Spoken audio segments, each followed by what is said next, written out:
is 96.5. It is Rapid.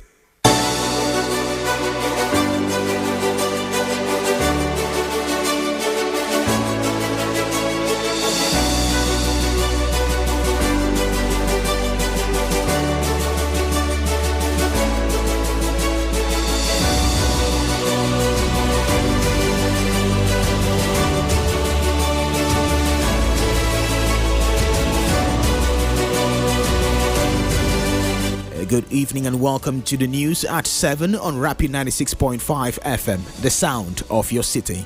Today is Tuesday, 23 January 2024. First, the headlines. INEC expresses concern over threats of violence ahead of next week by-elections. Abia State government flags off secondary school unity games. And on the foreign scene, Turkey Parliament agrees to hold a long-delayed vote on Sweden's NATO membership. I am Eval Edu with the news details shortly. Stay with us.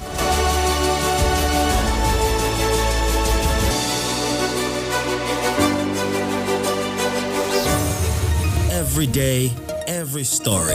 If it matters to you, depend on our news team to bring you the latest.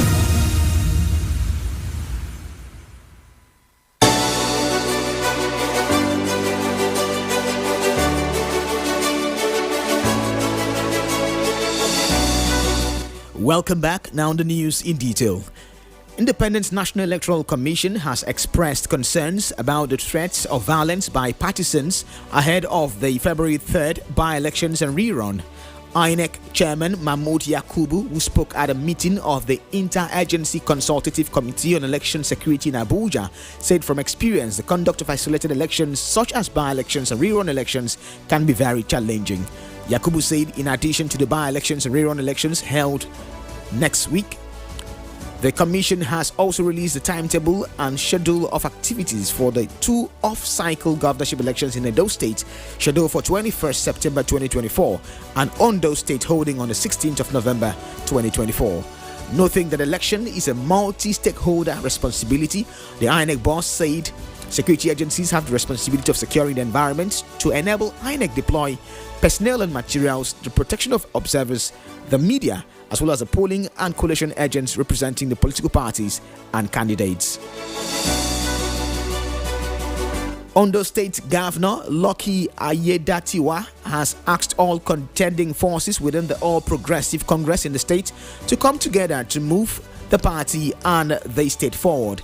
Governor Ayedatiwa, who spoke during an interactive session with stakeholders of the party from across the state, urged them to embrace peace and unity ahead of the coming governorship election in the state, while assuring the stakeholders that he took no offense in the political imbroglio before he emerged as governor.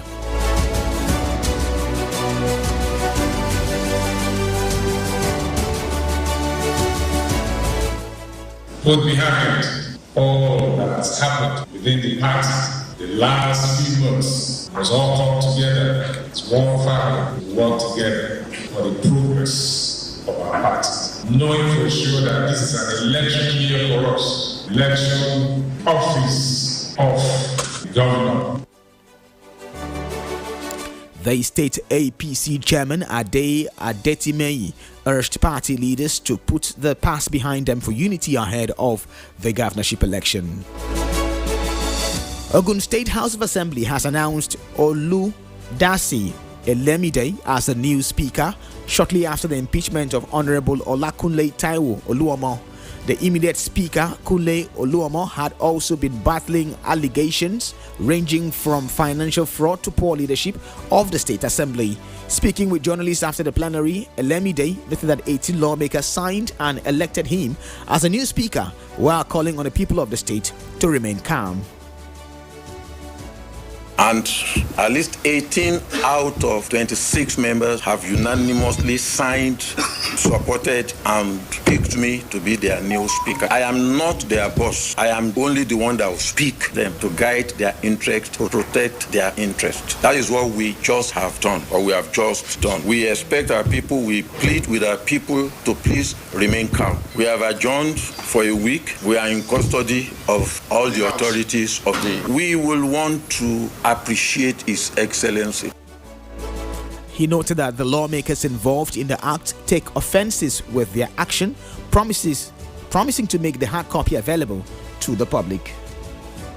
I want to exonerate the members of staff. Prior to the hatching of this plan, they didn't know anything about it. But they are our landlords. But in this case, a tenant of 4 years is somehow greater than the landlord of 35 years. So we have told them this is what we want in our house. So nobody should be withheld or punished for anything. We take responsibility for everything we have done today. Inshallah, that is our governor till May 29, 2027.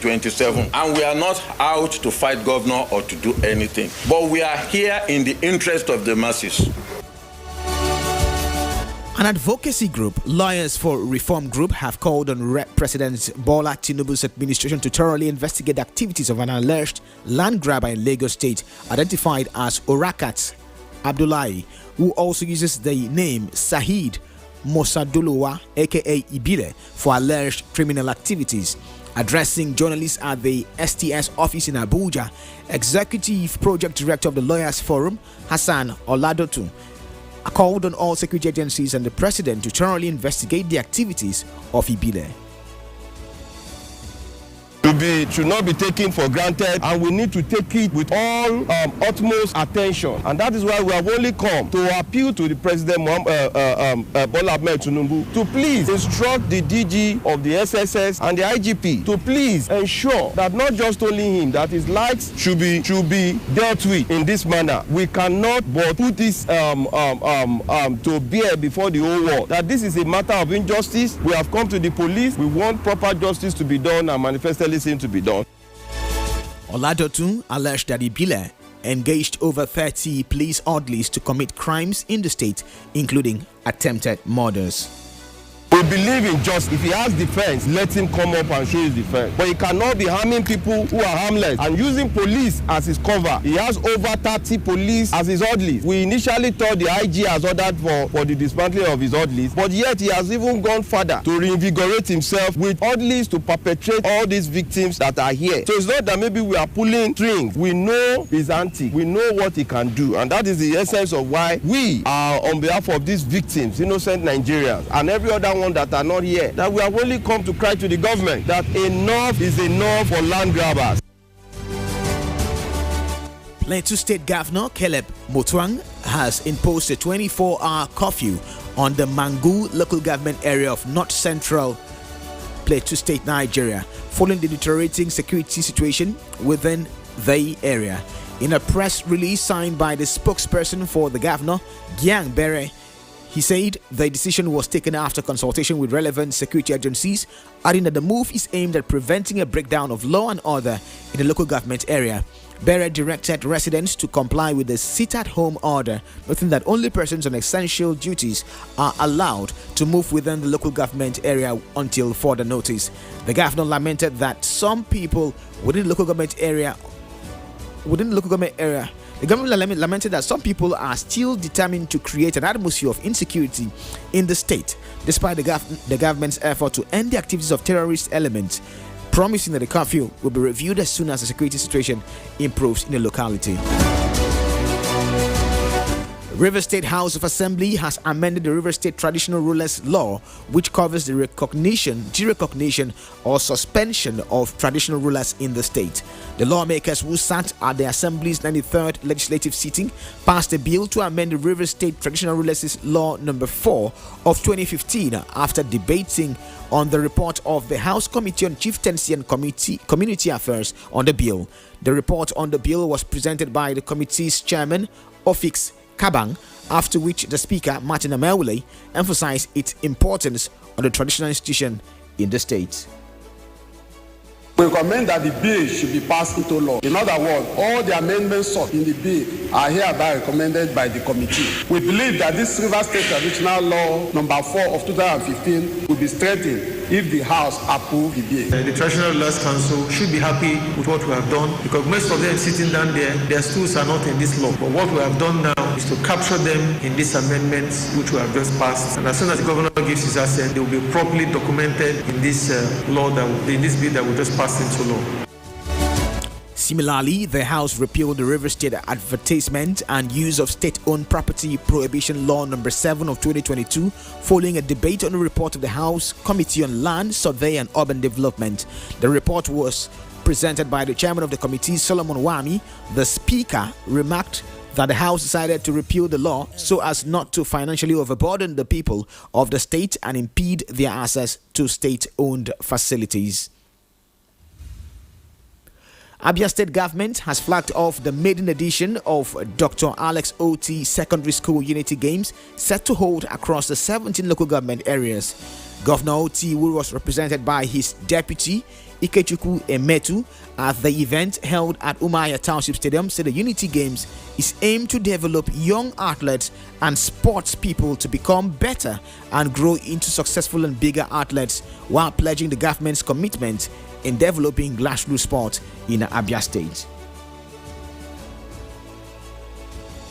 On the mandate and executive order of the Governor of Abia State, Dr. Alex Chioma Oti, OFR, the energetic Governor of Abia State, I am representing him here today at the first edition of the Secondary Schools Unity Competition across all schools in the state. The address to you all is very simple. Go there and exercise your God-given talent.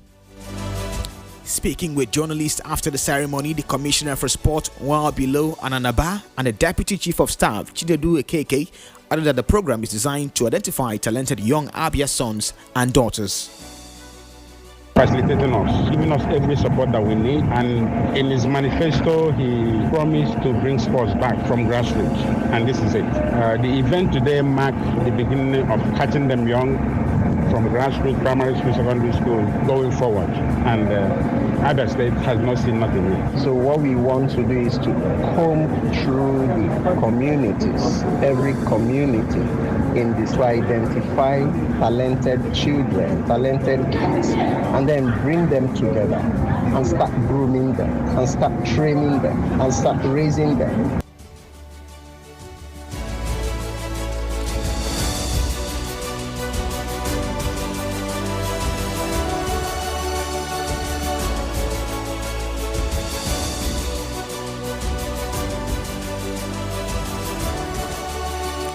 A group tagged concerned compulsory retired directors in Abia State Civil Service has called on Governor Alex Oti to graciously consider and annul the 8-year tenure policy ejecting directors from the public service prematurely, as conveyed in the circular of 19th September and 12th December 2023. Speaking with Rapid 96.5 FM, some of the affected directors stated that they served the state with dedication and diligence, and the circulars runs contrary to the terms of employment, which has the retirement age of 60 years and years of service at 35, while revealing that directors in the Ministry of Justice and Health were exempted from the policies.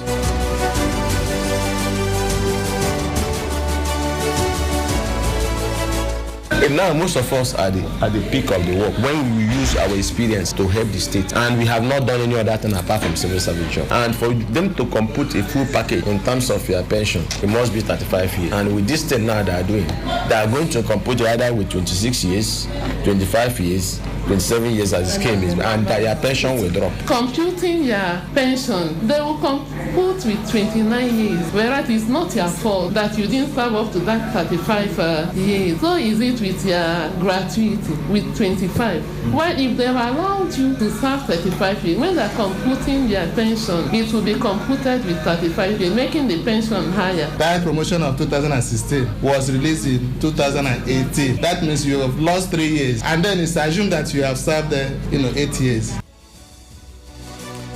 Recall that the state government had directed directors who had served for the period of 8 years to embark on compulsory retirement. You're still listening to Rapid 96.5 FM News at 7. Up next is foreign, business and sports stories. Stay tuned.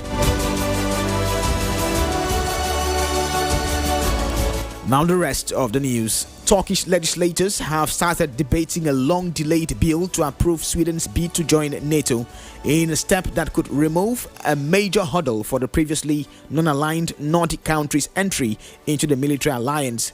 Turkey, a NATO member, has been dragging its feet on ratifying Sweden's accession for more than a year, accusing the country of being too lenient towards groups it regards as security threats.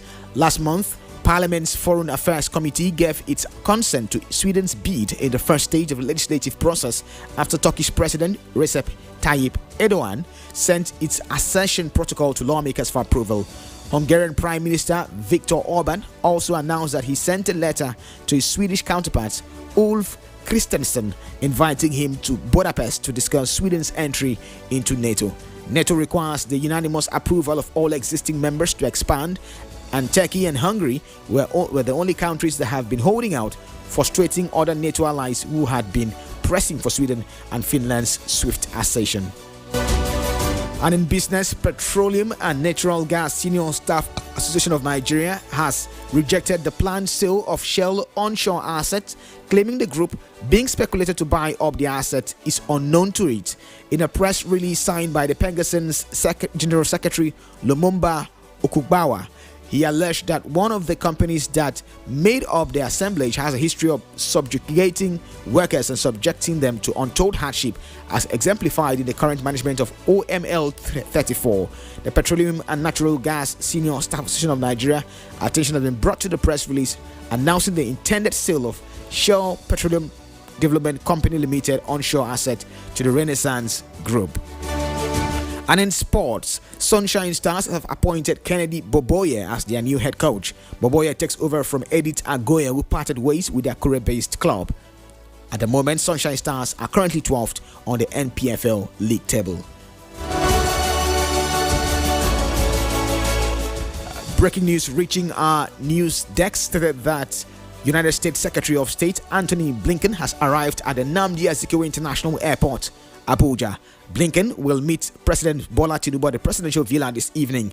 Although he's on a tour of Africa, Blinken will later depart to Lagos at about 10 p.m. for other engagement scheduled for tomorrow, Wednesday, and is expected to depart Nigeria for Angola later tomorrow night. Before we go, a recap of the top stories. INEC expresses concern over threats of violence ahead of next week by-elections. Abia State government flags off secondary school unity games. And on the foreign scene, Turkey Parliament agrees to hold a long-delayed vote on Sweden's NATO membership. And that was the news at 7 on Rapid 96.5 FM Umahia. For news coverage and eyewitness report, kindly send a message to our hotline on WhatsApp 0704 9220 965 or send an email to news@rbnradiotv.com.